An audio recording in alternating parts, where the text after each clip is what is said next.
আপনারা দেখছেন Venkatesh entertainment channel. এই চ্যানেলটি যদি আপনাদের ভালো লাগে অবশ্যই লাইক, কমেন্টস এবং শেয়ার করবেন, আর চ্যানেলটি সাবস্ক্রাইব করে নিয়মিত চ্যানেলের সাথেই থাকবেন। ধন্যবাদ। তেমনভাবেই আমার মায়েরা যারা এখানে বসে আছেন তাদের চরণেও আমার শতকোটি প্রণাম, কারণ আপনারা ছিলেন বলেই আজকে কিন্তু এই ভগবানের আশীর্বাদ পাওয়ার জন্য এই মঞ্চে উপস্থিত হতে আমি পেরেছি। আপনাদের থেকে আরো বেশি করে শুনবো এবং নিজেদেরকে যেন আরো সুন্দর করে গড়ে তুলতে পারি, সেই শিক্ষাই আগামীকাল আপনাদের থেকে। একটু সাবধানে চলাফেরা করবেন, সবাই ভালো করে না দেখা করে কেউ যাবে না। সময় 30 মিনিট থেকে।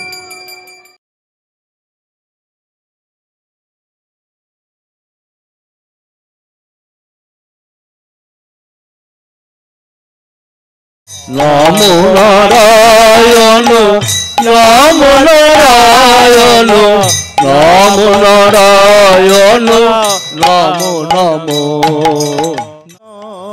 তো গৌরাঙ্গ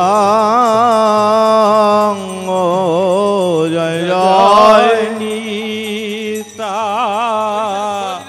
নন্দ দ্বৈত গৌরাঙ্গ। গান্ধার্বিকা গিরিধারী শ্রী গোবিন্দ গোপীনাথ মদন মোহন, শ্যাম সুন্দর দামোদর রাধা রমন, রাধা গোকুলানন্দ,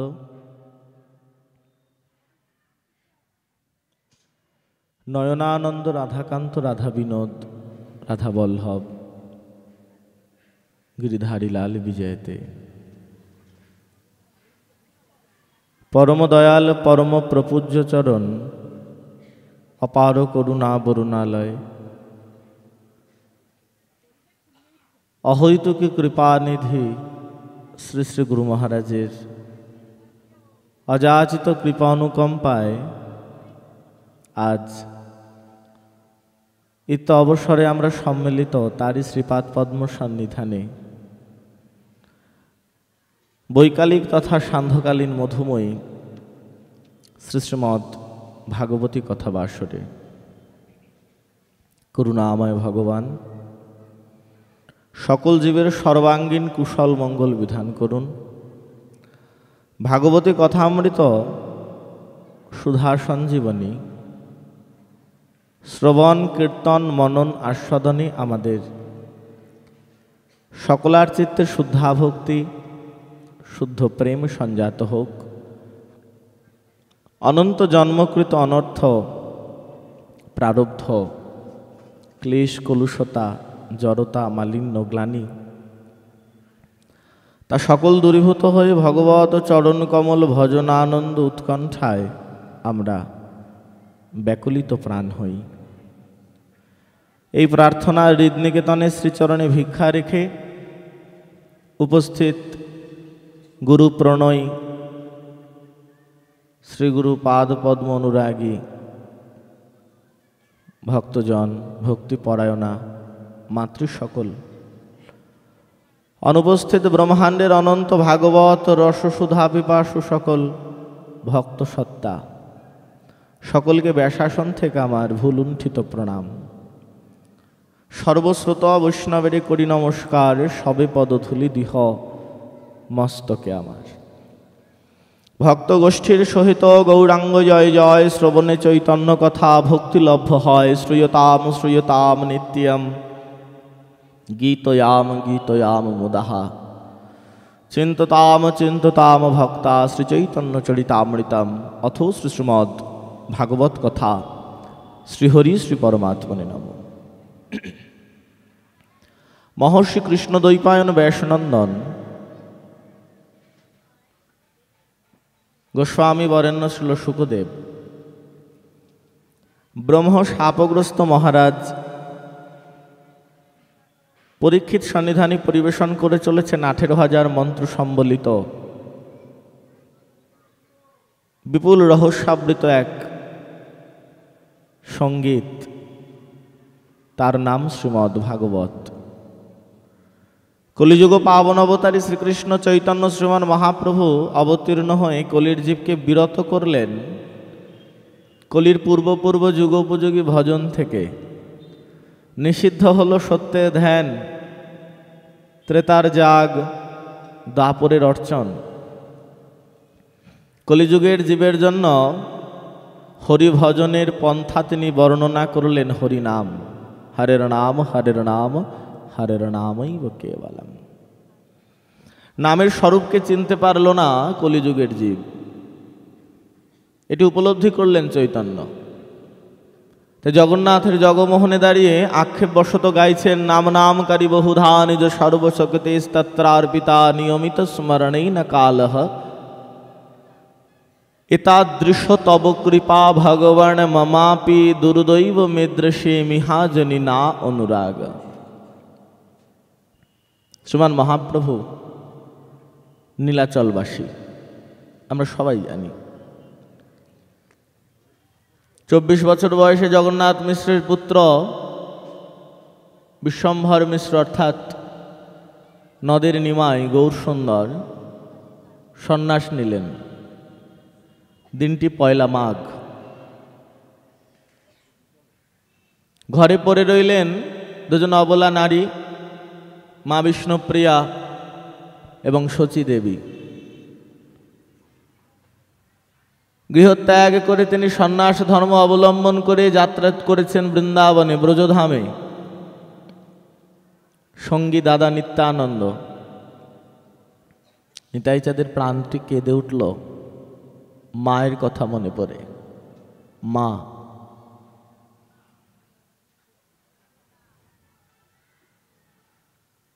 এই অক্ষরটি এত ভাবমণ্ডিত এবং শক্তিপুষ্ট,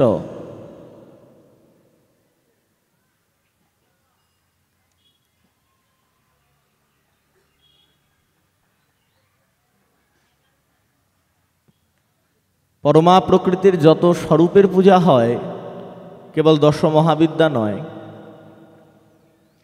মাতৃতত্ত্বের দেবীতত্ত্বের যত বিধ পূজা সকল কিছুর মধ্যে শ্রেষ্ঠ এবং অধিক বৃহত্তর পূজা হচ্ছে দুর্গা পূজা, মহাপূজা, কলির অশ্বমেধ। কল্পারম্ভ থেকে তার আবাহন শুরু হয়। কোথাও কৃষ্ণা নবমী, কোথাও প্রতিপদাদি কল্পারম্ভ, কোথাও ষষ্ঠাদি, সপ্তমী আদি ইত্যাদি ইত্যাদি। বিল্লবৃক্ষে, প্রতিমায়, ঘটে, হোমে, নবপত্রিকায় আবাহন হয় বিভিন্ন স্বরূপে। কিন্তু নবমীর হোমের পূর্ণাহুতি হলে পরে দশমী পুজোতে যখন মাকে বিদায় দেন পূজক, একটি মন্ত্র পাঠ করেন। মন্ত্রের অর্থ এই, নানানভাবে নানান স্বরূপে তোমাকে আবাহন করেছি মা। নবপত্রিকায় 9টি গাছে 9টি স্বরূপে, ঘটে, প্রতিমায় বা পটে, হোমে। এখন তোমায় বিদায় দেব, যা কিছু অপরাধের জন্য ক্ষমা ভিক্ষা। সবশেষে মাকে পূজক বলছেন, মাগো, এই যে এত মন্ত্র পূজার, এত স্তব স্তুতি স্তবাবলী, এত বীজ, এত ন্যাস, সবেতেই তুমি বিদ্যমান। কিন্তু সব শেষেও সকল মন্ত্রের সার আমি জপ করে তোমার চরণে সমর্পণ করি, সেই মন্ত্রটা হচ্ছে মা। বড় অদ্ভুত একটা অবস্থান এই শব্দটার। প্রভু নিত্যানন্দ ভাবছেন ওই মায়ের কি হবে, যে মা জনম দুঃখিনী মা, হতভাগিনী মা, উন্মাদিনী হয়েছিলেন পুত্র বিরহে, পুত্র শোকে। একের পর এক সন্তান জন্ম নিয়ে মারা গিয়েছে, শোকে দুঃখে কাতর হয়ে শচীদেবী উন্মাদিনী হয়েছিলেন। তিনি পুনরায় সুস্থ হন যখন বিশ্বরূপের জন্ম হয়। নিমাইয়ের দাদা তিনি যখন সন্ন্যাসী হয়ে ঘর ছেড়ে চলে যায় তখন তিনি আবার ব্যথিত হন, দুঃখী হন। তার একমাত্র অবলম্বন ছিল এই নিমাই। এই নিমাইকেও হারানোর খুব ভয় ছিল সচী মায়ের। তাই আত্মীয়বর্গ পরিজনের পরামর্শে বিবাহ দিয়েছিলেন লক্ষ্মীপ্রিয়ার সঙ্গে। বেশি দিন থাকলো না বউটা, সর্পদংশনে মারা গেল। আবার বিবাহ দিলেন বিষ্ণুপ্রিয়ার সঙ্গে। কেন না, আমার নিমাইকে গৃহে বেঁধে রাখতে হবে। ওই হরি সংকীর্তন করতে করতে যেন ওই শান্তিপুরের বুড়ো ঠাকুর অদ্বৈতের সঙ্গে অধিক তার নামে মত্ততা না হয়, যেন গৃহত্যাগী হয়ে চলে না যায়। কিন্তু যখন গৃহত্যাগী হয়ে চলে যাচ্ছেন, পথে যাবার পথে দাদা নিত্যানন্দ এই কথাগুলো স্মরণ করছেন, মায়ের কি হবে। মা তো আর দেখতে পাবে না এই নিমাইকে। সোনার বরণ গৌরহরি, অরুণ বরণ বস্ত্র তার, রক্ত বর্ণের তার কাপড়ের পার, উজ্জ্বল বর্ণ গৌরবর দেহম বিলসিত নিরবধি ভাব বিদেহম ত্রিভুবন পাवन কৃপয়ালেশম त्वं प्रणमामि च श्री शचितनयं गदगदवंतर भाव विकारम दुर्यन तर्यन नाद विलास। आहा, अरुणाम्बरधर चारु कपोलम इंदु विनिंदित नखचय रुचिरम। गौरेर ओई मधुर मूर्ति, गलाय बनफुल माल, कर्णे कुंडल, चरणे नुपुर, हाथे कंकन, कोटिते करदन, कपाले ऊर्ध्वपुंड तिलक करे स्कंधे यज्ञ उपवीत। ওই সোনার বরণ গৌর দুটো হাত তুলে হরিবোল হরিবোল বলতে বলতে সুরধ্বনির তর দিয়ে নেচে নেচে যাবে, আর যাবে না। গৌর হয়েছেন সন্ন্যাসী, নাম হয়েছে শ্রীকৃষ্ণ চৈতন্য ভারতী। এখন তাকে দেখতে কেমন না, এখন তিনি ডোর কৌপিন পরেন, মুন্ডিত মস্তক, হাতে একটি দণ্ড আর কমণ্ডল। ধৃতকটি রৌর কমণ্ডল দণ্ডম দিব্য কালেবর মুন্ডিত মুন্ডম ভূষণ ভূরজ অলোকাবলিতম কম্পিত বিম্বাধর বর রুচিরম। এখনো তিনি যাচ্ছেন নাম করতে করতে। চঞ্চল চারু চরণ গতি রুচিরম মঞ্জির রঞ্জিত পদযুগ মধুরম। নিতাই চাঁদের প্রাণটা কেঁদে উঠল। মা, মাগো, ব্রজনাথ যখন চলে যায় ব্রজ ছেড়ে, ব্রজেন্দ্র নন্দন শ্রী গোবিন্দ যখন মথুরায় চলে যাচ্ছেন, অক্রুর মহারাজের রথে করে অক্রুর নিতে এসেছিলেন। ব্রজ গোপিকাগণ রথের সামনে শুয়ে পড়েছিলেন। অক্রুর, এভাবে তোমরা কৃষ্ণকে নিয়ে যেতে পারবে না। অক্রুর বলছেন, তোমরা রথের সামনে শুয়ে পড়লে কেন? গোপীরা একটি প্রশ্ন করলেন, যে গোপীরা কোনোদিন বিদ্যালয়ে যাননি, গুরুকুলে যাননি, পঠন পাঠন করেননি। অক্রুরের কাছে জানতে চাইলেন, বলো তো মহারাজ, যদি কোনো দেহ থেকে প্রাণ চলে যায় সেই দেহকে কি দেহ বলে? অক্রুর হাসছেন আর বলছেন, ও মা, ও জানো না, তাকে মৃতদেহ বলে। নিষ্প্রাণ দেহ, মৃতদেহ, সব দেহ। আচ্ছা, সব দেহকে কি করতে হয়? অতি শীঘ্র সৎকার করতে হয়। মরা বেশিক্ষণ ফেলে রাখতে নেই, দুর্গন্ধ ছড়ায়। তাহলে এতগুলো মরাকে তুমি ব্রজে ফেলে রেখে যাচ্ছ? এই ব্রজের যে সৌরভ, এই ব্রজের যে সুগন্ধ, তা তো হারিয়ে যাবে। এতগুলো দেহর যদি পচা দুর্গন্ধ ব্রজমণ্ডলে ছড়ায়, আর তো কেউ ব্রজের মহিমা গাইবে না, যে মৃগমদ নীলোৎপলে এ যে হয় সুবাস পরিমলে, আর তো কেউ গাইবে না। তুমি কি জানো মহারাজ, এই যমুনায় আর কখনো জল তরঙ্গ তরঙ্গায়িত হবে না, যমুনার বুকে পদ্ম ফুটবে না, ভ্রমরের দল মধু পান করতে আসবে না, এই আম গাছে আর মুকুল হবে না, কোকিল মুকুল খেয়ে পঞ্চম তানে গাইবে না, বসন্ত কখনো আসবে না। অক্রুর বলছেন, কেন গো? আমি তো শুধু কৃষ্ণকে নিয়ে যাচ্ছি। যমুনায় কেন জল বইবে না, পদ্ম কেন ফুটবে না, ভ্রমর কেন মধু খাবে না, আমে কেন মুকুল হবে না, কোকিল কেন পঞ্চম তানে গাইবে না? এই সমস্ত কর্মগুলো সংঘটিত হয় কৃষ্ণের প্রসন্নতার জন্য। এই শ্যামলা ধবলা গাভী আর কোনোদিনও গঠে যাবে না। ওই ব্রজললনারা সকাল সন্ধে কখনো যমুনার পারে এসে দাঁড়াবে না। বলে কেন? তারা জল নিতে আসতো না? বলে জল নিতে আসতো প্রচ্ছন্নে। ওটা গৌণতা। প্রত্যক্ষ মুখ্য কারণ কি জানো? কৃষ্ণ দর্শন। আর তো গোবিন্দ গঠে যাবেন না, আর তো তিনি গোষ্ঠ থেকে ফিরবেন না। দাদা বলরাম রথে বসে আছেন, দেখছেন গোপিকাদের এমতো সম্ভাষণ শুনে গোবিন্দ একটু গদগদ হয়েছেন। কৃষ্ণ কানাই। ওদিকে মা হাতে দুটো রুটি মাখন মাখিয়ে নিয়ে আঁচলের মধ্যে বেঁধে নিয়ে ছুটতে ছুটতে আসছে, কানাই কানাই। আর কৃষ্ণ থাকতে পারছে না। গোপিকার প্রেম বিহবলতা তাও যেন কৃষ্ণকে রোধ করা গিয়েছিল, কিন্তু যে মায়ের বাৎসল্যতার কাছে ভগবান, যিনি ভগবান জ্ঞানের মূর্তি, ব্রহ্মানন্দম পরম সুখদম কেবলম জ্ঞান মূর্তিম, সকল জ্ঞান দুমড়ে মুচড়ে ভেঙে যেন রথ থেকে নেমে পড়ছেন। মা দাদা হাত টেনে আবার রথে তুলে নিলেন। ভাই, তুমি যদি এখন মায়ের কাছে যাও তাহলে আমাদের আর মথুরায় যাওয়া হবে না। আর তুমি তো জানো আমাদের মথুরায় যাওয়াটা কত প্রয়োজনীয়। মহারাজ কংস ধেনুযজ্ঞ আয়োজন করেছেন, আমাদের যেতে হবে। কৃষ্ণ বলছেন, মা দুটো রুটি নিয়ে এসেছে, রুটি দুটো নিয়ে নেই। মা মনে মনে ভাবছে, মথুরায় যেতে যেতে যদি ছেলের খিদে পেয়ে যায়, খাবে কি? কৃষ্ণ বলছেন, রুটি দুটো নিয়ে নি। বলরাম বলছেন, না, মা রুটি দিতে আসছে না, মা তোমায় ঘরে ফিরিয়ে নিয়ে যেতে আসছে।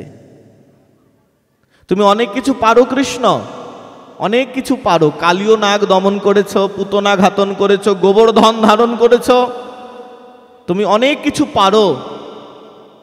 অনেক কিছু বলছে কেন? ভগবান তো সব পারে গো। কর্তুম অকর্তুম অন্যথা কর্তুম সমর্থ য, তিনি তো ভগবান, যিনি সব পারেন। কিন্তু দাদা বলরাম বলছেন, তুমি অনেক কিছু পারো, কিন্তু তুমি পারো না মায়ের ওই চোখের জলের সামনে থেকে চলে যেতে। পারবে না, তুমি বাধা পড়ে যাবে কৃষ্ণ। মা কষ্ট পাক, তুমি গেলেও কষ্ট পাবে, তুমি না গেলেও কষ্ট পাবে। তুমি রথ থেকে নামবে না। রথ থেকে নেমে পড়লেন অক্রূর মহারাজ, রথের যিনি সারথি, রথ চালিয়ে নিয়ে যাবেন।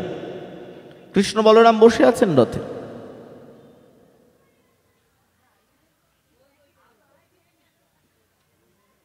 অক্রূর মহারাজ বলছেন, এ কি গোপীগণ, আমি তো শুধু কৃষ্ণ বলরামকে নিয়ে যাচ্ছি, তাহলে বৃন্দাবনের এই যমুনা, পদ্ম, ভ্রমর, কোকিল এরা কেন এদের নিজ নিজ কর্ম থেকে বিরত থাকবে? গোপীরা বলছে, তুমি এ কথা বুঝতে পারবে না, এ তোমার বোঝার কথা নয়। স্বয়ং ব্রহ্মলোক থেকে ব্রহ্মা এসেও যখন বুঝতে পারেনি, তাহলে তুমি মথুরা থেকে এসে কি করে বুঝবে বলো? বুঝবে না। তুমি শুধু এটুকু কাজ করে যাও, এই এতগুলো যে দেহ মাটিতে পড়ে আছে না, এগুলো সব মরা দেহ। কারণ এই সকল দেহের প্রাণ তুমি রথে বসিয়ে নিয়েছ। তো নিষ্প্রাণ দেহগুলোকে রেখে যেও না মহারাজ, অন্তত এগুলোকে দাহ করতে না পারো, তোমার এই রথের চাকা দিয়ে অন্তত মাটির তলায় এদেরকে সমাধি দিয়ে যাও। কৃষ্ণের অদর্শনজনিত বিরহটা ব্রজ গোপিকাদের কাছে কি প্রকার নিতাই চাঁদ জানেন। সেই কৃষ্ণ, কৃষ্ণ চৈতন্য হয়েছেন। কৃষ্ণ যেমন ব্রজ ছেড়ে, বৃন্দাবন ছেড়ে মথুরায় চলে যাচ্ছেন, ঠিক তেমন নদিয়ার নিমাই সোনার গৌর নবদ্বীপ ছেড়ে বৃন্দাবনে চলে যাচ্ছেন। সমগ্র নবদ্বীপটা গৌর বিরহে কাতর হয়ে গেছে। এদের কথা নিয়ে নিতাই চাঁদ এত ভাবলেন না, ভাবলেন দুটো মানুষের কথা। প্রথম ভাবলেন মায়ের কথা, শচী মায়ের কথা। দ্বিতীয়তে ভাবলেন বিষ্ণুপ্রিয়ার কথা, সেই যে অবলা নারী। ঘরে বসে আছে, একটিবার দেখুক। আপনারা জানেন চৌঠা মাঘ সুকৌশলে মহাপ্রভুকে নিয়ে নিতাই চাঁদ শান্তিপুরে এলেন। এটা আপনাদের বিশেষ করে জানা প্রয়োজন। আপনারা যারা শ্রীগুরু সংঘাশ্রিত তাদের কেন প্রয়োজনীয়? আসলে কি জানেন, আমি আপনাদের কাউকে বকছি না বা অভিযোগ করছি না। সাধন ভজন আমরা বিশেষ কেউ করবার যোগ্য নই, এটা আমরা সবাই জানি। আমরা কলিযুগের জীব। কিন্তু যখন আমাদের দীক্ষা হয়েছে, গুরু ঘর পেয়েছি, সগর্বে আমরা বলি আমরা ঠাকুর দুর্গা প্রসন্নের চরণাশ্রিত।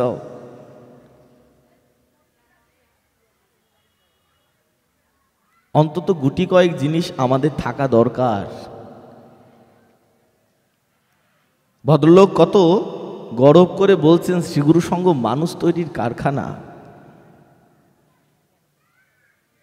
চেষ্টা তো রাখতে হবে নিজেকে মানুষ হওয়ার। জানি না কতটুকু মানুষ হতে পারবো, জন্মেই কেউ মানুষ হইনি আমরা। মানুষের আকৃতিটা পেয়েছি, প্রকৃতি পাইনি। প্রকৃতির উপার্জন করতে হবে স্বভাবটা। স্নেহ, শ্রদ্ধা, দয়া, ক্ষমা, প্রীতি, মান, মদন, স্তম্ভন উপার্জন করতে হবে।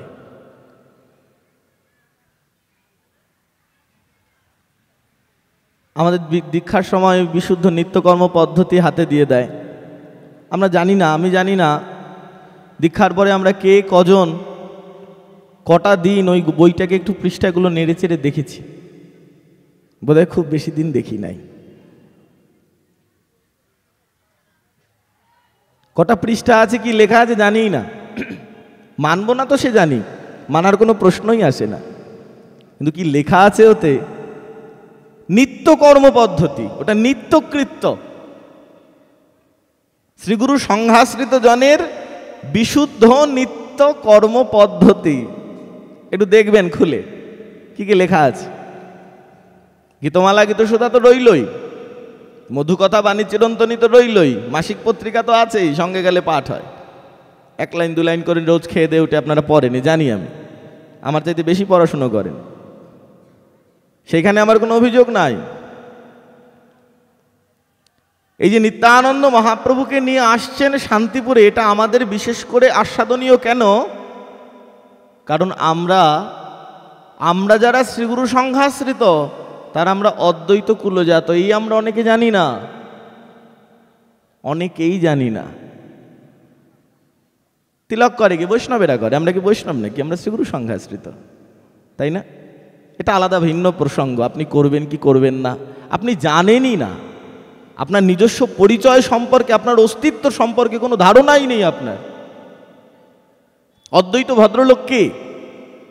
পঞ্চতত্ত্বে সবার বামে দাঁড়িয়ে থাকে, 1 গাছ দাড়ি, একটা পাটের কাপড় পরে দাঁড়িয়ে থাকে। উনি শান্তিপুরের জমিদার, নাম তার কমলাক্ষ ভট্টাচার্য। শান্তিপুরের মানুষ ওনাকে কোনোদিন চোখে দেখেননি, উনি থাকতেন শান্তিপুরে। মহাপ্রভুকে নবদ্বীপের মানুষ দেখতে পেয়েছেন কেন জানো? সকালবেলা বাজারের ব্যাগ নিয়ে নবদ্বীপে বাজার করতে যেতেন। হ্যাঁ গো ভগবান, কি অদ্ভুত ধরনের গল্প শোনাচ্ছে না পাঠক? হাতে নিত্য বাজারের ব্যাগ নিয়ে বাজার করতে যেতেন। বাজারে ঘুরে ঘুরে বাজার করতেন না, একটা দোকানেই যেতেন। সেই দোকানে গিয়েই জিনিস কিনতেন, বিনা পয়সায় জিনিস নিয়ে তার সঙ্গে রোজ ঝামেলা করতেন। তার নাম শ্রীধর। শ্রীধর পণ্ডিত দোকান দিতেন কি নিয়ে? থোর, মোচা, কলা, মূলা। মহাপ্রভু নেবেন কিন্তু পয়সা দেবেন না। শ্রীধর রোজ বলতেন, ঠাকুর তুমি এমন কেন করো? এটা তোমার জীবিকা, এটা তোমার ব্যবসা। রোজ যদি তোমাকে আমি এমন করে আমার ব্যবসার জিনিস দিয়ে দেই, তাহলে তো একদিন আমার ব্যবসা উঠেই যাবে। বলে উঠে যাক না, আমার দলে চলে আসবে। রোজ সকালবেলা শ্রীখোল করতাল নিয়ে নামে বেরোবো। বলেন না না, সারাদিন ওই গঙ্গার পাড় দিয়ে নাম করতে করতে এ নগর সে নগর, এ গ্রাম সে গ্রাম ঘুরে সন্ধ্যাবেলা 2টো চিড়ে দই খই দিয়ে মেখে খাওয়া ও আমার হবে না। তুমি যাও, এসেছো, কোন্দল করো না, ওই থোর, মোচা, কলা, মূলো নিয়ে চলে যাও। একদিন শ্রীধর খুব রেগে গিয়েছে, আজকে দেবই না। আগে টাকা দেবে, তারপরে আমাকে কি কেউ মুখ দেখে দেয়? আমাকে তো কিনে এনে দোকান পাততে হয়। আমি কিনে এনে দোকান বসাবো আর তুমি রোজ রোজ ফাও ফাও নিয়ে চলে যাবে, দেব না আজকে। আর মহাপ্রভু না নিয়ে আসবেন না। মহাপ্রভু বলছেন, শ্রীধর আমি কি এমনিতে নেই? আমি ব্রাহ্মণ কুমার। আজকে শোনো তাহলে আমি তোমার কাছ থেকে কেন রোজ এমনি এমনি নিয়ে যাই। যে অর্থ, যে ধন, যে সম্পদ আমি তোমার অঙ্গনে গচ্ছিত রেখেছি শ্রীধর, সে ধন যদি তুমি প্রাপ্ত হও, তোমার সপ্তপুরুষ সারা জীবন সেই অন্ন ভক্ষণ করেও শেষ করতে পারবে না। এত ধন আমি অঙ্গনে রেখে এসেছি। শ্রীধর বিশ্বাস করলেন ব্রাহ্মণের বাচ্চা মিথ্যে বলবে না। সব থরমোচা কলামুলা নিমাই পণ্ডিতকে দিলেন, ও নিতে পারলো না। আরো লোক ডেকে তাদেরকে দিয়ে বললেন নিমাইয়ের বাড়ি পৌঁছে দাও। তাড়াতাড়ি দোকানপাট বন্ধ করে 4টে সাঙ্গী মানে মাটি কাটে যারা, তাদেরকে নিয়ে বাড়ি গেছে। বাড়ির উঠোন খুঁড়ছে, মনে মনে খুব আনন্দ। নিমাই পণ্ডিত বলেছে তার অঙ্গনেতে অনেক সম্পদ তিনি গচ্ছিত রেখেছেন। সারাদিন সূর্যাস্ত পর্যন্ত 4 জন মানুষ শ্রীধরের সারাটা বাড়ি শুধু গর্ত খুঁড়ে বেরিয়েছে, ভিটে বাড়িটা, কিচ্ছু পায়নি। সন্ধ্যাবেলা খুব রাগ, ওই 4 জন লোক সঙ্গে নিয়ে শ্রীধর গিয়েছেন মহাপ্রভুর বাড়িতে। সচিমা, এত রূঢ় কণ্ঠ, এত রেগে গেছে শ্রীধর। কি হয়েছে? নিমাই কোথায়? নিমাই সে তো নাম বিলাতে গেছে, এখনো ফেরেনি, দেখ। বলে আসুক তোমার ছেলে। কেন, কি হয়েছে? কি করেছে? তোর দোকানে গিয়েছিলে তো বাবা, আজকে কত জিনিস তুই পাঠিয়েছিস। বলে তোমার ছেলে মিথ্যাবাদী। বলে না, এটি বলবি না শ্রীধর। আমার নিমাই এক বর্ণ মিথ্যা বলতে পারে না। আজ সকালে আমার দোকানে গিয়ে কি বললে জানো? আমার অঙ্গনে এত সম্পদ সে গচ্ছিত রেখেছে, আমার সপ্তপুরুষ নাকি ভক্ষণ করে শেষ করতে পারবে না।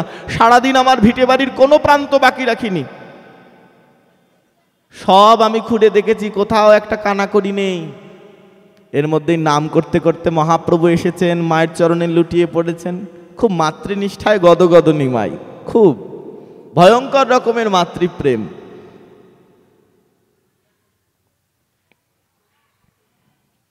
মা বলছেন, নিমাই তুমি সকালে শ্রীধরকে কি বলেছ?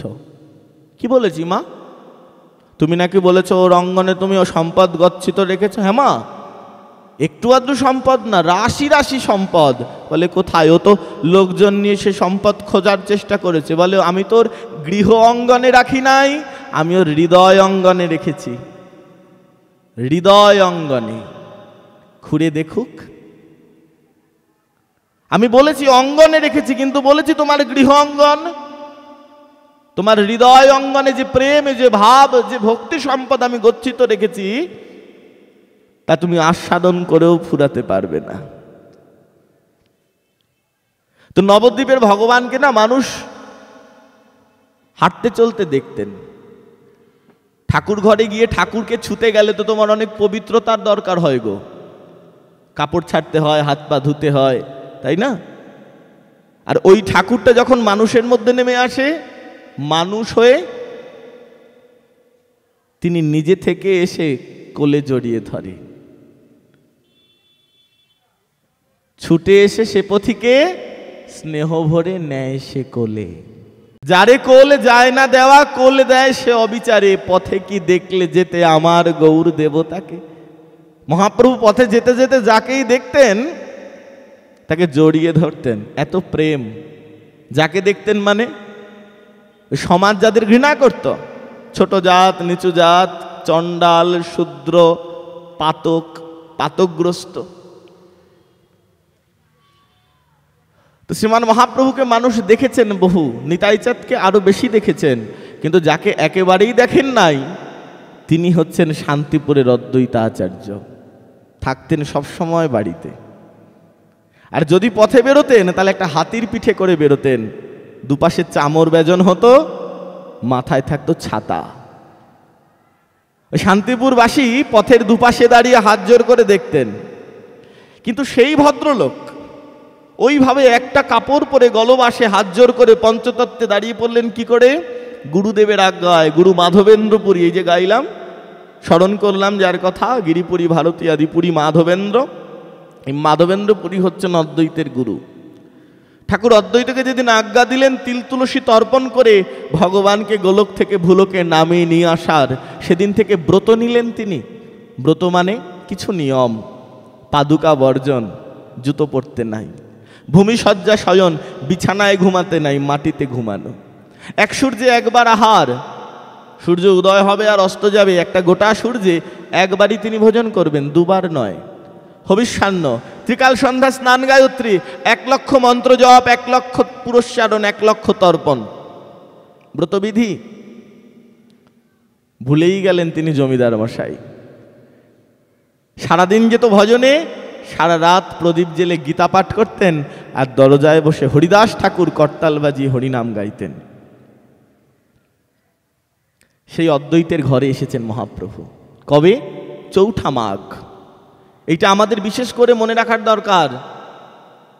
গ্রন্থ খুলে দেখবেন মহাপ্রভুর মধ্যাহ্নকালীন ভোগারতি আশ্রমেও যে হয়, বা কোনো কোনো শাখা সঙ্গের উৎসবে যেখানে মহাপ্রভুর ভোগারতির ব্যবস্থা আছে, শুধু ধন্যকলির অবতার নয়, ভজপতিত উদ্ধারণও গাওয়া হয়। এই ভোগারতিটির মূল দুটো যোগপীঠ, একটা নবদ্বীপ শ্রীবাসঙ্গনে, একটা শান্তিপুর অদ্বৈত ভবনে। তো অদ্বৈত পরিবার ভুক্ত যারা, তারা ওই অদ্বৈত ঘরে ভোগারতিটাই স্মরণ করে। তো মহাপ্রভু অদ্বৈতের ঘরে বহুবার এসেছেন, একবার নয় বহুবার। প্রত্যেক একাদশীতেই যেতেন অদ্বৈতের ঘরে হরিকথা শুনতে, যতক্ষণ নবদ্বীপে হরিবাসর শুরু করেন নাই। তারপরে তো শ্রীবাসঙ্গনে তিনি হরিবাসর শুরু করেছেন। কিন্তু অদ্বৈতের ঘরে তিনি এতবার আসার পরেও ভোগারতিটা কোনটি স্মরণ করা হয়? সন্ন্যাসী শ্রীকৃষ্ণ চৈতন্য যেদিন এলেন চৌঠা মাঘ, ওইটি, এ ব্যতীত নয়। খুব ভালো করে বুঝবেন বিষয়টি। যখন মহাপ্রভু এসে দাঁড়াচ্ছেন শান্তিপুরে গঙ্গার ঘাটে, তার আগেই দেখছেন অদ্বৈতাচার্য হাতে পুষ্পাঞ্জলি নিয়ে দাঁড়িয়ে আছে, মহাপ্রভুকে অঞ্জলি দেবেন। মহাপ্রভু অবাক হয়ে গেলেন, এ কি, আমি তো বৃন্দাবনে যাচ্ছি, অদ্বৈত কি করে এলো? কি অদ্ভুত! প্রভু কহে, শ্রী অদ্বৈত তুমি কেমনে হেথা আইলে, আমি বৃন্দাবনে তুমি কেমনে জানিলে। শ্রী অদ্বৈত কহেন, প্রভু তুমি যাহা তাহা বৃন্দাবন, মোর ভাগ্য শান্তিপুরে তব আগমন। এসো এসো শ্রী চৈতন্য, আহা শান্তিপুর হয় ধন্য, এসো এসো শ্রী চৈতন্য। নিয়ে আসার কারণ কি নিতাইচাঁদের? না, মা একবার দেখবে, শেষবার দেখলেন। বিস্তৃত প্রসঙ্গ আর বলি না। নিমাইয়ের সঙ্গে শ্রীকৃষ্ণ চৈতন্য মহাপ্রভুর সঙ্গে তার মায়ের দর্শন হচ্ছে, সাক্ষাৎ হচ্ছে। আবার লুটিয়ে পড়লেন মায়ের পায়ে। মা বললেন, নিমাই ব্রজে যাও না থেকো চিরকাল, গোবর্ধনে চড়ে না দেখিবে গোপাল, ব্রজবাসীর ভাব কভু হেরি না লইবে, দূর হইতে দণ্ডবত প্রণাম জানাইবে। ব্রজে গেলেন, থাকতে পারলেন না, হলেন নীলাচলবাসী। মাতৃ আজ্ঞা শিরে নিয়ে শ্রীকৃষ্ণ চৈতন্য ভারতী মহাপ্রভু নীলাচলবাসী হলেন, জগন্নাথ ক্ষেত্রকে আশ্রয় করলেন। সেখানেও ভক্ত সঙ্গ, নাম সংকীর্তন, তবে সেখানকার ছকটি একটু আলাদা। প্রাতকালে স্নান সারি ঈশ্বর দর্শন, জগন্নাথের মঙ্গলারতির ঘণ্টা বাজে, ওদিকে মহাপ্রভু গম্ভীরা থেকে ছুটতে ছুটতে সমুদ্রে চলে যায়। সমুদ্রে স্নান করে তিনি গম্ভীরায় ফিরে এসে আর্দ্র বস্ত্র ছাড়ি শুষ্ক বস্ত্র পরিধান করে জগমোহনে যায়। জগন্নাথের মঙ্গলা দেখেন, জগন্নাথের মঙ্গলা দেখে আনন্দবাজারে প্রণাম করে, আনন্দবাজারে প্রসাদ ভিক্ষা করে সিদ্ধবকুলে যায়। সিদ্ধবকুলে গিয়ে হরিদাস ঠাকুরকে দর্শন দেয়। সেখানে কিন্তু আর কাউকে নেয় না, এটা তার নিত্যকৃত্য, প্রত্যেক দিনের কাজ। হরিদাস ঠাকুরকে যখন নীলাচলে নিয়ে গিয়েছেন মহাপ্রভু, হরিদাসের প্রতি তার আজ্ঞাই ছিল, হরিদাসকে যেন উড়িয়ার কোনো ব্যক্তি দেখতে না পায়, উড়িষ্যার মানুষ দেখলেই প্রশ্ন উঠবে, প্রশ্ন হলেই তো ঝামেলা। কেন ঝামেলা? হরিদাস ঠাকুরকে দেখলেই জিজ্ঞাসা করবে, তোমার সারা গায়ে দাগগুলো কিসের? ওই যে নবদ্বীপের 22 বাজারে চাঁদকাজি বেত্রাঘাত করেছিল, চাবুক মেরেছিল, সারা গায়ে ক্ষত ক্ষত দাগ হয়ে গিয়েছিল, সারা জীবন ছিল, ঘা হয়ে গিয়েছিল। পুজ রক্তক্ষরণ হতে হতে ক্ষত হয়ে গিয়েছিল, বড় ভয়ঙ্কর দেখতে লাগতো। সারাটা শরীর কালো কালো ডোরা ডোরা দাগ। যদি বলে তোমায় মেরেছে কেন, কারণটা তাকে বলতে হবে তিনি মুসলমান, আবার দাঙ্গা বাঁধবে, এটাই মূল কারণ। মহাপ্রভু তাকে আড়ালে রাখলেন। সূর্যোদয় হবার আগে ঠাকুর হরিদাস আমাদের যেখানে আশ্রম পুরীতে শ্রীগুরু সংঘ আশ্রম চটক পর্বতের কাছাকাছি, এখন নয় লোকালয় হয়েছে, হোটেল রেস্টুরেন্ট গেস্ট হাউস কত কিছু, ওটা পুরোটাই ছিল জঙ্গল, টোটা গাছে ভরা, টোটা গোপীনাথ পর্যন্ত। একদিকে বালির চর সমুদ্র, একদিকে টোটা গাছের জঙ্গল। ওই টোটা গোপীনাথের ওই চটক পর্বতে সেই ভোরবেলা সকালবেলা গিয়ে নিজের প্রাতকৃত্য শৌচদন্ত ধাবন সমুদ্র স্নান করে চলে আসতেন, কেউ দেখতে পেত না। সারাদিন সিদ্ধ বকুলে ভজন ঘরে বসে নাম করা। হরিদাস ঠাকুর বলেছিলেন, ঠাকুর আমি যদি পথে না বেরোই তাহলে ভিক্ষা করব কি, খাবো কি, আমাকে তো মাধুগুড়ি করতে বেরোতে হবে। প্রভু বলেছিলেন, না, তোমার ভিক্ষার দায়িত্ব আমি নিলাম। নিত্যদিন দুবেলা করে মহাপ্রভু যা ভোজন করতেন, প্রত্যেকটা পদ দিয়ে অন্ন মেখে একগ্রাস করে পদ সরিয়ে রাখতেন, প্রত্যেকটা দ্রব্য ওই থালা গোবিন্দ দাস নিয়ে পৌঁছে দিতেন হরিদাস ঠাকুরের কাছে, দুবেলা করে। মহাপ্রভু নিজে তার অবশিষ্টাংশ অধরামৃত রাখতেন ঠাকুর হরিদাসের জন্য নিত্যদিন, অথচ যার কাছে চেয়ে কখনো উচ্ছিষ্ট পাওয়া যায় না। প্রাণের হরিদাস, তার মরমের হরিদাস।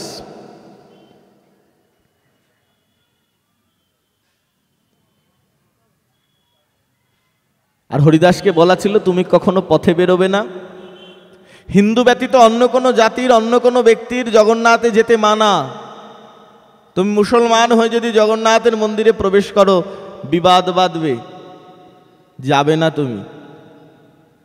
ঠাকুর হরিদাস মাথা নিচু করে রয়েছেন, মনে একটু দুঃখ, প্রভু নিষেধ করেছেন। সারা বছর নাইবা গেলাম, জগন্নাথ তো বছরে দুবার বাইরে আসেন, স্নান যাত্রায় আর রথযাত্রায়, তখনও যদি একটু দূরে দাঁড়াই তাও তো জগন্নাথ দেখতে পারি। মহাপ্রভু বললেন, আমি তোমাকে প্রত্যেক দিন জগন্নাথ দেখাবো। আমি নিজে জগন্নাথ দেখে গিয়ে হরিদাস ঠাকুরের কাছে গিয়ে দাঁড়িয়ে নিজে জগন্নাথ স্বরূপ হয়ে দেখাতেন, দেখো হরিদাস, এই যে জগন্নাথ। হরিদাস ঠাকুর গর্ব করে বলতেন, তোমাদের জগন্নাথ দেখতে গেলে সিঁড়ি ভাঙতে হয়, আর জগন্নাথ সিঁড়ি ভেঙে এসে আমার কাছে দাঁড়িয়ে দেখা দিয়ে যান, তিনি আমার শ্রীকৃষ্ণ চৈতন্য। শ্রীমান মহাপ্রভু স্বরূপ দামোদর এবং রামানন্দ রায়ের সঙ্গে এই প্রসঙ্গটি আস্বাদন করছেন। নাম নামকারী বহুধা নিজ সর্বশক্তি তত্রার্পিতা নিয়মিত স্মরণেন কালহ এতাদৃশ তব কৃপা ভগবান মমাপি দুর্দৈব মিদৃশি মিহাজনি না অনুরাগঃ চেত দর্পণ মার্জনম ভব মহদাবাগ্নি নির্বাপনম শ্রেयो কৈরব চন্দ্রিকা বিতরণং বিদ্যাবধু জীবনম আনন্দাম্বুধিবর্ধনং প্রতিপদং পূর্ণামৃত আস্বাদনম সর্বতমোস্নপনম পরম বিজয়তে কৃষ্ণ সংকীর্তনম। 8টি শ্লোক গেয়েছেন। গরুর স্তম্ভের তলায় দাঁড়িয়ে কাঁদতে কাঁদতে নয়নং গলদশ্রুধারয়া বদনং গদগদ রুদ্ধয়া গিরা, ভাবে প্রেমে কণ্ঠটা রুদ্ধ হয়ে আসছে, আর চোখের জল তো বই চলেছে। বিগলিত নয়ন কমল জলধারম। চৈতন্যদেবের পার্শ্বদেরা না অধিকাংশই পণ্ডিত, সব পণ্ডিত, সব বড় বড় কক্ষা থেকে গিয়ে না চৈতন্যের দাসত্ব নিয়েছে। কি আমার মতন পাবলিক নয়, মালপো মালসা খাওয়ার জন্য মালা তিলক পরে নাই। আজকে ওইখানে মালপোয়া খাবো, কালকে ওইখানে মালসা খাবো। হ্যাঁ, সবগুলো রাজার বেটা, সবগুলো। ওই সরগোস্বামী যাদেরকে দেখলে সবচাইতে বৈরাগ্যের চিত্র দেখতে পাওয়া যায়, সর্বাধিক বৈরাগ্য, চৈতন্য মহাপ্রভুর গণমাঝে বৈরাগ্য প্রধান, তারা কারা একবারও মনে হয় তাদের কথা? এই যে রূপ সনাতন, রঘুনাথ ভট্ট, রঘুনাথ দাস, গোপাল ভট্ট, শ্রীজীব, এরা কারা? আজকের স্বাধীন ভারতবর্ষের রাষ্ট্রপতির বেতন কত জানো মা? আজকের যিনি রাষ্ট্রপতি ভারতবর্ষের, ক টাকা মায়না পায়? আর আজ থেকে 550 বছর আগে মহাপ্রভুর যিনি পার্ষদ রূপ গোস্বামীপাদ, তিনি গোটা বাংলার এপার ওপার গোটা বাংলার নবাবের প্রধানমন্ত্রী ছিলেন। তার মায়না কত ছিল? আজকের রাষ্ট্রপতির 4 গুণ ছিল। আজকের যিনি প্রধানমন্ত্রী তার কত মায়না? আর গোটা বাংলার যিনি অর্থমন্ত্রী ছিলেন নবাব হোসেন শাহের, তার মায়না ছিল আজকের প্রধানমন্ত্রীর 3 গুণ। তারা হচ্ছেন রূপ আর সনাতন, চৈতন্যের পদ আশ্রিত জন। গায়ের যে কাপড়টা সাদা কাপড়, ওটা কাপড় নয়, ওটা ব্রজবাসীর ঘরের পাপোস। তারা পা মুছতেন, ভিক্ষা করে নিয়ে এসেছেন। এই গল্পগুলো কারা বলেছেন? দিল্লির সম্রাট আকবর। আকবরের বন্ধু লাহোরে থাকতেন অমৃতলাল শেঠ, তাদের পত্রে পাওয়া যায়। এখানে কোনো রং মেশে না। পুরাণের কথায় রং মেশে, ইতিহাসের কথায়, এই ইতিহাসের কথায় রং মেশে না। আকবর গিয়েছিলেন বৃন্দাবনে। কিভাবে গিয়েছিলেন? রাধা নাম করতে যান নাই, যমুনায় স্নান করতে যান নাই, গোবর্ধন পরিক্রমা করতে যান নাই, বর্ষানায় রাধারানী দেখতে যান নাই, গান শুনতে গিয়েছিলেন। আকবরের সভায় গান গাইতেন তানসেন, যিনি মেঘমল্লার গাইলে বৃষ্টি হয়, যিনি দীপক গাইলে আগুন জ্বলে ওঠে। নবাব তার গানে খুশি হয়ে একটা মুক্তার মালা দিতে চেয়েছিলেন, তানসেন নেননি। তাকে উপাধি দিতে চেয়েছিলেন সুর সম্রাট। এখন তো কেউ দুকলি গান গাইতে পারলেই সে সুর সাম্রাজ্ঞ হয়ে যায়।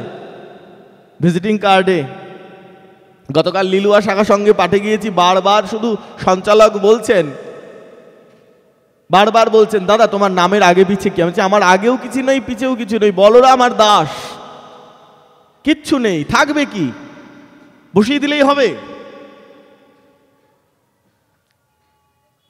তানসেন বলছেন যে আমাকে যদি সুর সম্রাট বলে ফেলো, তাহলে তাকে কি বলবে? সম্রাট মানে তো রাজা, যার পরে কিছু হয় না, রাজাধিরাজ, তিনি সম্রাট।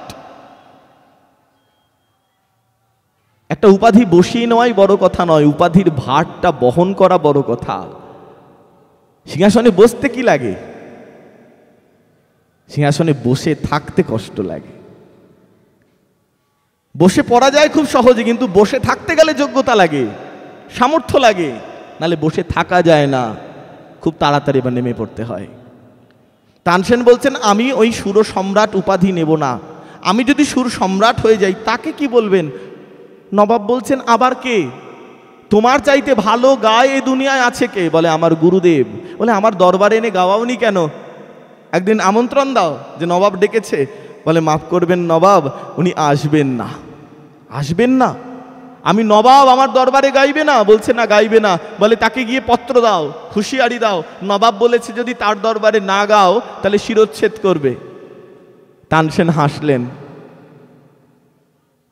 আপনার এই হুমকিতে সে ভয় পায় না। আপনি শুধু শিরচ্ছেদ করবেন কেন? তার দেহ যদি খণ্ড খণ্ড করেও আপনি আপনার দরবারে সাজিয়ে রাখেন, তবু এক কলি গান আপনার দরবারে এসে সে গাইবে না। আপনি তো দেশের নবাব, আর আমার গুরুদেব যেখানে বসে গান গায়, যার দরবারে গায়, তিনি অনন্ত ব্রহ্মাণ্ডের নবাব। কে সে? তার নাম বৃন্দাবন বিহারী। থাকেন কোথায়? বৃন্দাবনে, নিধুবনে। আকবর এসেছিলেন। আকবর বৃন্দাবনে এসে হরিদাস দাসজির গজল শুনে গিয়েছেন, গান শুনে গিয়েছেন। এত ভালো লেগেছে, দিল্লিতে ফিরে গিয়ে পত্র লিখেছেন অমৃতলাল শেঠকে, লাহোরের, বন্ধু গান শুনে এলাম। যদিও তিনি কোনো গায়ক নন, তিনি এক ফকির, এক ভিখারি, ভিক্ষা করে খায়, কিন্তু আমার জীবনের শ্রেষ্ঠ গান আমি শুনে এলাম। এর চাইতে ভালো গান আমি কারোর কণ্ঠে শুনি নাই। তোমার যদি সম্ভব হয় তুমি তার সাথে একবার দেখা করো। তার গান শুনে বৃন্দাবনের মাটি থেকে, নিধুবন থেকে, মাটির তলা থেকে কৃষ্ণ বিগ্রহ প্রকট হয়েছে, যার নাম বৃন্দাবন বিহারী। বর্তমান যিনি বাকি বিহারী, প্রাচীনকালে তার নাম ছিল বৃন্দাবন বিহারী। অমৃতলাল শেঠ গিয়েছিলেন, তিনি আবার খুব অহংকারী মানুষ। গিয়েছেন বৃন্দাবনে, কিন্তু যাবার সময় মনে মনে ভাবছেন আমি যাব লাহোর থেকে খালি হাতে যাব? খালি হাতে তো দেব দর্শনে যেতে নেই। আর কি নিয়ে যাব? ফল মিষ্টি কাপড় গামছা সোনা দানা তো সবাই নেয়, সাধারণ ব্যক্তি নেয়। আমি যে একটা বিশিষ্ট ব্যক্তি, আমি যে যাচ্ছি কিছু দেব, সেটা ইতিহাস হয়ে থাকবে। খোঁজ নিলেন কৃষ্ণ কি ভালোবাসেন? কৃষ্ণ সাজতে ভালোবাসেন, খেতেও ভালোবাসেন, সাজতে বেশি ভালোবাসেন। কৃষ্ণের শৃঙ্গার কি? কস্তুরী তিলকাং ললাট পটলে। এই যে আমরা তিলক করি, কেউ গোপীচন্দন, কেউ বা রাধাকুণ্ডের রজ। কৃষ্ণ তিলক করেন, মা যশোদা কৃষ্ণকে তিলক করিয়ে দেন কস্তুরী দিয়ে। কস্তুরী মানে হচ্ছে মৃগমদ, হরিণের নাভি। খুব দামি জিনিস, প্রকৃত কস্তুরী খুবই দামি জিনিস। তার চাইতে দামি হচ্ছে তাকে সংরক্ষণ করা, এত সহজ নয়। এখন 50 টাকাতেও কস্তুরী সেন্ট বাজারে পাওয়া যায়, কিন্তু ভাবতে হবে সেটা কি প্রকারের কস্তুরী। কস্তুরীর মধ্যে যদি শুক্লপক্ষের সূর্যের কিরণ আর কৃষ্ণপক্ষের চন্দ্রের কিরণ সংজাত হয়, কস্তুরী নষ্ট হয়ে যায়। শুক্লপক্ষে তাকে চাঁদের আলো লাগাতে হবে এবং কৃষ্ণপক্ষে তাতে সূর্যের রোদ লাগাতে হবে, তবে কস্তুরী ভালো থাকবে। অমৃতলাল শেঠ বহু টাকা দিয়ে কস্তুরী কিনেছেন। এবার যারা কস্তুরী প্রস্তুত করেন তারা বলে দিয়েছেন এই পদ্ধতি। বলছে আমি তো জানি না কৃষ্ণপক্ষ কাকে বলে আর শুক্লপক্ষ কাকে বলে, তাহলে তো আমার এই লাহোর থেকে বৃন্দাবন যেতে হবে হাতে পঞ্জিকা নিয়ে, কবে কৃষ্ণপক্ষ লাগে, কখন সূর্যোদয় হয়, কখন সূর্য অস্ত যায়, এত পারবো না। এই নিয়মের বাইরে কি করে কস্তুরীকে ভালো রাখা যায়? বলে স্বর্ণ পাত্রে যদি কস্তুরীকে রাখা যায়, সোনার পাত্রে রাখলে আর কোনো অসুবিধে নেই। সোনার পাত্র 3 কলসি স্বর্ণ মুদ্রা তরল করে তারপরে বড় একটা সোনার ভাণ্ড তৈরি করেছেন। বেশ কিছু কস্তুরী নিয়ে বৃন্দাবনে যাচ্ছেন। এত তার সুবাস যে নগর দিয়ে যাচ্ছেন শেঠ, সেই নগরে গন্ধে সুবাসে ভরে যাচ্ছে। সমস্ত মানুষ পথে আসছেন, কিসের গন্ধ, কিসের গন্ধ। যখন হরিণের নাভি পেকে যায়, হরিণ নিজেই মোহিত হয়ে যায় গন্ধে, এই গন্ধ পাওয়ার জন্য ছুটতে থাকে, কিন্তু জানে না নিজের নাভির গন্ধ। ছুটতে ছুটতে দিন রাত, ক্ষুধা তৃষ্ণা নিদ্রা ভুলে গিয়ে শুধু ছুটতে থাকে। ছুটতে ছুটতে এক সময় পড়ে মারা যায়। কস্তুরী নিয়ে বৃন্দাবনে যাচ্ছেন, চতুর্দিকে তার জয় জয় হচ্ছে। বাবা কত দামি কস্তুরী, স্বর্ণ পাত্রে করে নিয়ে যাচ্ছেন। বৃন্দাবনে পৌঁছেছেন, কিন্তু বৃন্দাবনে যেই পৌঁছেছেন গিয়ে দেখছেন ঠাকুরের মন্দিরে ভোগ লেগেছে, দরজা বন্ধ। পূজারীরা বললেন বসো, ভোগ হলে দরজা খুলবে। শেঠ বলছে আমি কারোর জন্য বসি না, সবাই আমার জন্য বসে। বলে এখানে তোমায় বসতে হবে, দেবালয়তে এসেছ, এখানে তোমার নিয়ম চলবে না, এখানে দেবতার নিয়মে তোমায় চলতে হবে। শেঠ বললেন ঠিক আছে, হরিদাসজি কোথায়, যিনি ঠাকুরকে প্রকট করেছেন তিনি কোথায়? বলে তিনি নিধুবনে। যাও। গিয়ে দেখছেন একটা সারেঙ্গা নিয়ে চোখ বন্ধ করে গান গাইছে, খুব মস্তিতে গান গাইছে, ডুবে আছে, হলিলীলা গাইছেন। শেঠ হাতে কস্তুরী নিয়ে এসেছেন, সবাই গন্ধে আপ্লুত হয়ে গেছে, কি আনন্দ, কি সুগন্ধ। শেঠ সবার সামনে গিয়ে ওই কস্তুরীর পাত্রটা খুলে দিলেন। মনে মনে ভাবলেন এই গন্ধে সাধুর ধ্যান ভেঙে যাবে। ওই যে চোখ বন্ধ করে গান গাইছে, এই গন্ধ পেলেই তার চোখ খুলে যাবে, গান গাওয়া বন্ধ হয়ে যাবে, তখনই আমার সাথে কথা বলবে। কিন্তু হরিদাসজি চোখ খুললেন না, গানও থামলো না, গান গেয়েই চলেছেন। আসলে আমাদের কাছে কস্তুরীর গন্ধটা অপরিচিত, আমাদেরকে মোহিত করে ওই সুগন্ধ, কিন্তু হরিদাসজির সঙ্গে এই গন্ধের পরিচয় জন্ম জন্মান্তরের, কারণ এটাই কৃষ্ণের গায়ের গন্ধ। নীলুৎপলের যে মকরন্দ, তার সঙ্গে কস্তুরীকে দলন করলে যে সুবাস হয়, সেটা কৃষ্ণের গায়ের গন্ধ। শুধু কস্তুরী নয়, নীলপদ্মের মকরন্দ আর কস্তুরী একত্রিত হলে যে গন্ধ হয়, সেটা কৃষ্ণের গায়ের গন্ধ। হরিদাসজি এই গন্ধের সঙ্গে পরিচিত, এই গন্ধ তিনি দিবারাত্র পান। তিনি চোখ খুললেন না, বরং সারেঙ্গা রেখে গান গাইতে গাইতে দুহাত দিয়ে ব্রজের রজ তুলতে শুরু করলেন। ওই ব্রজের রজ তুলে বাতাসে উড়াতে উড়াতে ওই আতরের ভাণ্ড হাতে করে তুলে নিয়ে তিনি যমুনায় নিক্ষেপ করে ফেললেন। শেঠ চিৎকার করে উঠল, হায় হায়, এ কি হলো?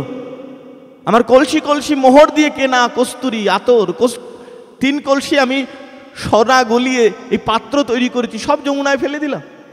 পাগল সাধু রেগে গিয়ে নিধুবন পরিত্যাগ করে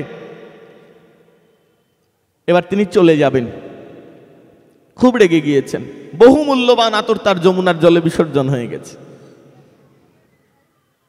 লোক লস্কর যা নিয়ে গেছিল তারা বলল, বাবু আমরা তো চলেই যাব, আর তো কোনোদিন বৃন্দাবনে আসা হয় কি না হয়, একবার ঠাকুরকে দেখে যাই। আতর না হয় যমুনায় গেছে, ঠাকুর তো আছেন, ঠাকুরকে দেখে যাই, যাকে দেখতে এলাম। যখন ঠাকুরকে দর্শন করতে গিয়েছে তখন ঠাকুরের রাজভোগ আরতি হবে, ভোগ হচ্ছিল।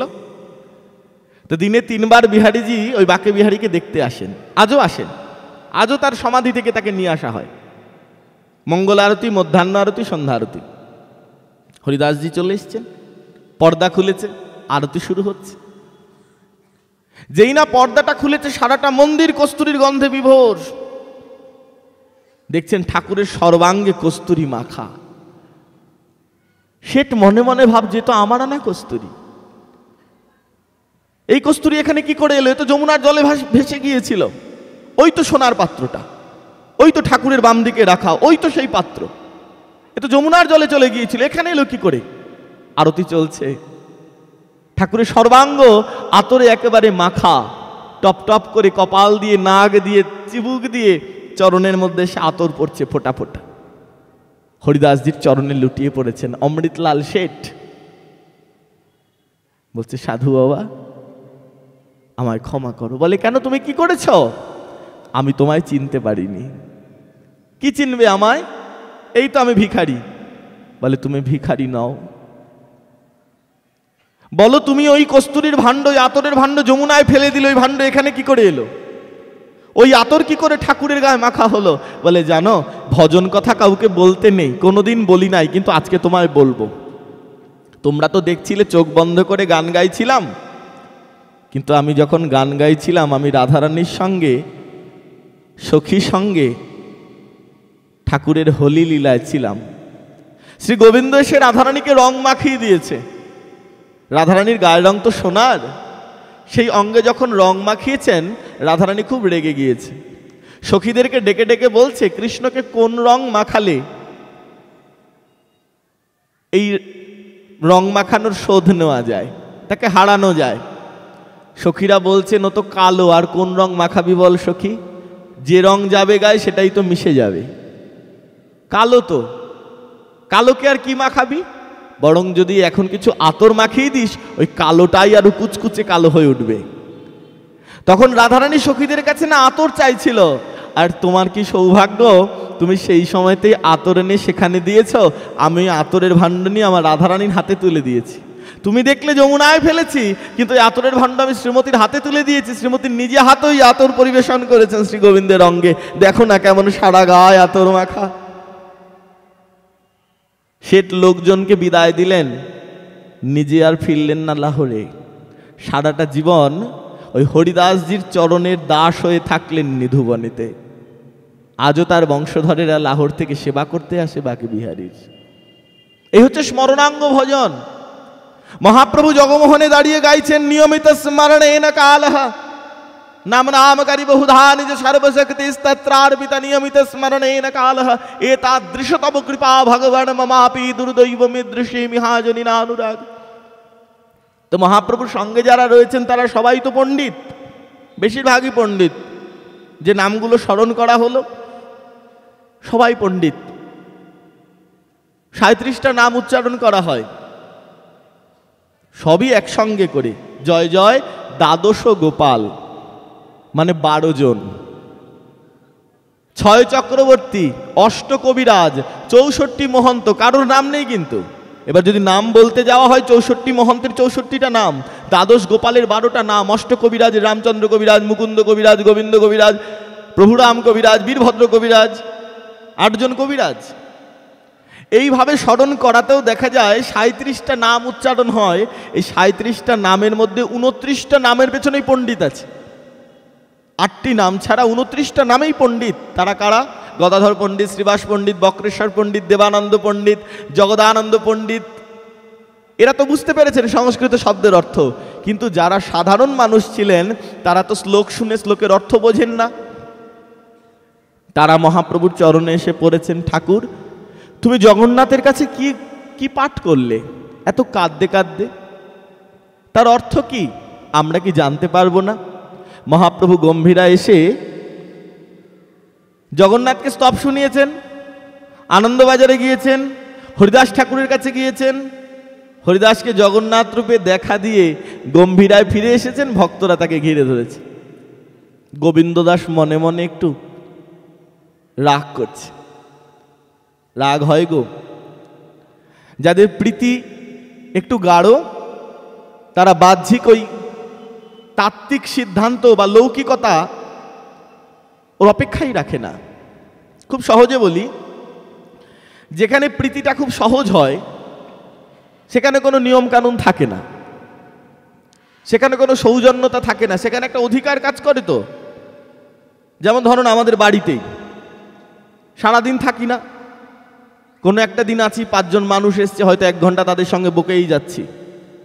মা পেছনে এসে বলছে ওট ওট ওট, তারা চলে গেল, আবার 1 দল এলো, আবার 1 ঘন্টা, তারা চলে গেল, আবার 1 দল এলো, আবার 1 ঘন্টা। এবার মা রেগে গেছে। ওরা ভাবছে 1 ঘন্টা, কিন্তু এর আগে যে 3 ঘন্টা হয়ে গেছে সেটা তো ওরা জানে না, মা জানে। মায়ের রাগ হচ্ছে। ওরা তো সবাই আসলো, বসলো, প্রসাদ পেলো, চলে গেল, বা যা হোক কিছু খেয়ে এসেছে, তুই তো সেই থেকে বসে আছিস। এই যে জায়গাটা, এখানে কোনো লৌকিকতা, কোনো ভদ্রতা, শালীনতা, সৌজন্যতা খাটেই না।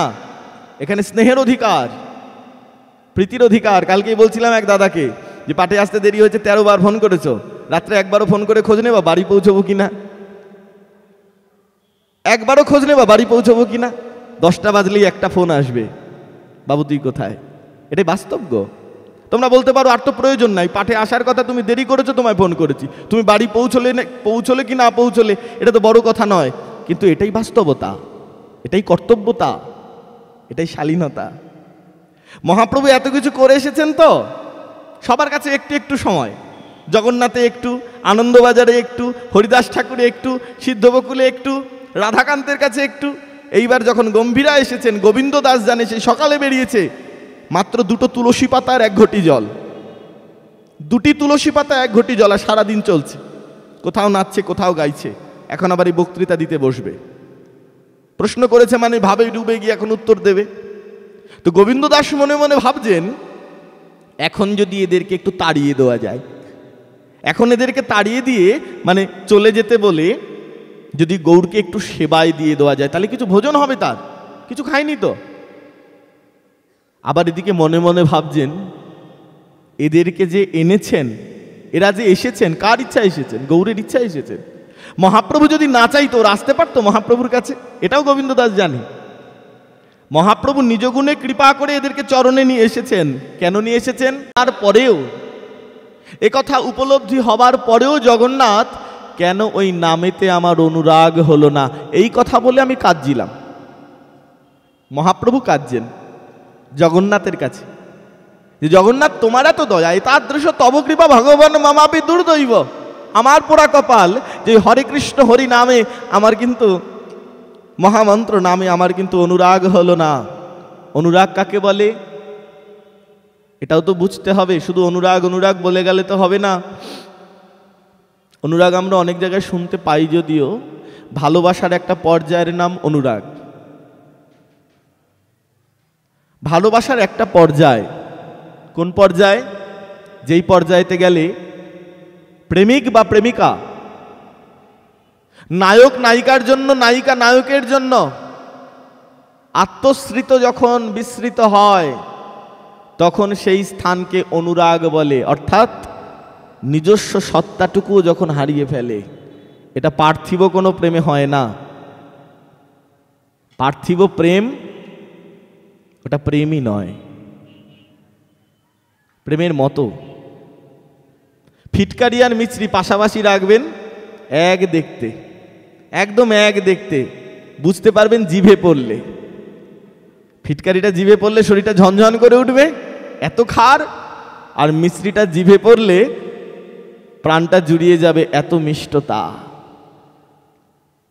প্রাকৃত আর অপ্রাকৃত প্রেম দেখতে প্রায় এক, কিন্তু তার অবস্থানটা ঠিক ওই ফিটকারি আর মিছরির মতো, একটা স্বাদময়, একটা বিস্বাদ যন্ত্রণাময়। শ্রীমতী রাধা ঠাকুরানী, আমরা তাকে অনেক নামে ডাকি। দেখবেন কীর্তনীরা যখন রাধারানীর নাম গায় তখন অনেকগুলো পদ গায়। জয় বৃন্দাবন বিলাসিনী, ওগো বৃষভানুরাজনন্দিনী, মহাভাব স্বরূপিণী, অষ্টসখীর শিরোমণি, শ্যামজলদে সৌদামণি, কৃষ্ণ